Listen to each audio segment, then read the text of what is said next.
Hello and welcome back to another video of the YouTuber with the most consistent upload schedule ever. If my voice sounds more echoey than it usually does, that's because I'm in my vacation house where it's a bit cooler. It is 36 degrees in my hometown, and if I stayed in my apartment over the weekend, I probably would have turned into a pile of ash by the end of Saturday. So yeah, forgive me in advance for the less than stellar audio quality. Also, I had to play on my phone's hotspot to get the footage, so that's why I'll also be rubber banding all over the place. Anyways, Impulse came out. I would have said it finally came out, but honestly, we didn't have to wait that long to play this game from its reveal to its release. And while I was a bit concerned about this game's reception by the broader gaming community leaning towards the more negative side, mostly because of, you know, what happened last year, for once, it seems like this game was actually received pretty positively. Yeah, I know, a W for 1047. They ain't common, but we'll take the one we can get. I do wanna put the accent on it seems like it was received positively, as it's a bit hard to get actual consistent feedback. As once the game drops in paid early access on June 24 for all platforms, a free demo was given to Steam users to try out the game for 1 week. However, you cannot leave reviews on it, which, considering 1047's current reputation, yeah, probably a good idea. I mean, it truly is an amazing solution. You make the barrier for entry incredibly low, allowing people to play the game and give themselves an opinion on it, and share footage of it on the web to also give the game free publicity.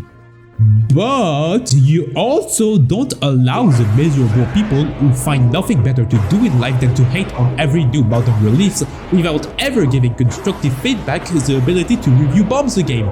It's perfect! Maybe what I'm about to say might age horribly in the next few months, or days to be honest. But honest to God, I really do think 1047 might be set on the path to redemption.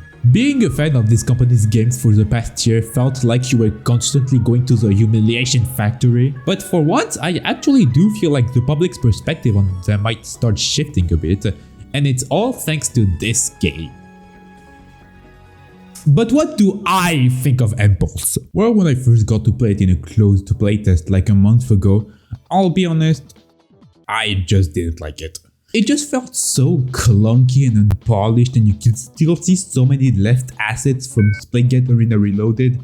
It just wasn't for me.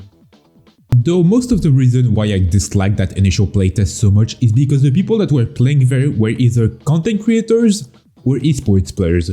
People that are really good at FPS games, so I couldn't have time to test around different guns or equipment, and I had to lock in the entire match just to not bottom frag on the leaderboard. And yes, I know this is just a case of a massive skill issue, you don't need to remind me of it. Though now that I have more than an hour to actually play this game and that I'm playing against people who don't fight like their lives depend on it, I actually find this game pretty good. Though I still have quite a lot of gripes with it. Now, as you might have caught me say a little before or just noticed it in the footage, but this game takes a lot from 1047's latest game, Splatoon Arena Reloaded, which, listen, please don't immediately head out, this isn't actually a bad thing. While Arena Reloaded isn't perfect, I also do have some issues with it. It has some amazing movement. Just sliding around these maps feels so good in that game. But obviously that movement cannot be too good, as the portals still need to be the top priority. So making a game fully centered around that movement just seemed like such a no-brainer. Obviously some improvements were made to it. Wall running was added, which you can actually wall run backwards in this game, which is quite neat. And also the grappling hook, which feels amazing to use to quickly convert your momentum from one direction to another. But even the base movement got a pretty nice upgrade from Splitgate to Impulse. The slide almost feels like it has a slide perk on by default, which makes it super fun to quickly take corners. And your base acceleration on the ground is a little bit faster compared to Splitgate, which makes strafing quite more fun. Moving around in this game feels so good, and it really makes me hope that the racing mode from Splitgate, where you have to collect disco balls as fast as possible, can make a return in this game, as I feel it would be quite appropriate. The movement isn't exactly like Titanfall's, and it's important to remember that, otherwise I think you're setting yourself up for disappointment. But it is still good in its own way. Granted, it doesn't click as instantly as it does with Titanfall, and you will need to learn to adjust to it, which I personally didn't really struggle with because fucking duh. But if you like Titanfall or Black Ops 3 and you're willing to learn the intricacies of this game's movement, then I genuinely do believe you'll have a great time with this game. However, to circle back to the point that Impulse borrows a lot from Arena Reloaded, while it is to the benefit of the game, it's also kind of a detriment. The menus honestly look identical in both, which, hey, at least for someone like me, it's easy enough to get a grasp of the game. The game does not have ADS, but instead a Halo-like zoom, which is fine, I guess.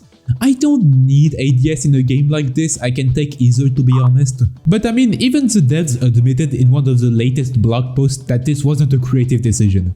The game doesn't have ADS because, well, Splitgate didn't have ADS, so I had it here. And also, the similarities between these two games is just another easy way that people can use to criticize this game. Because putting these two side by side, most would immediately assume that they took their old game that flopped, slapped on some new stuff on top of it so that they could have a new game to try and recoup some of their losses from before. And to be fair, it is kind of true, but that's beside the point. Other than that, I mean, it's just a pretty solid game all around. The maps all feel nice to play on, the guns all feel good to use. The game not having microtransactions at launch is amazing.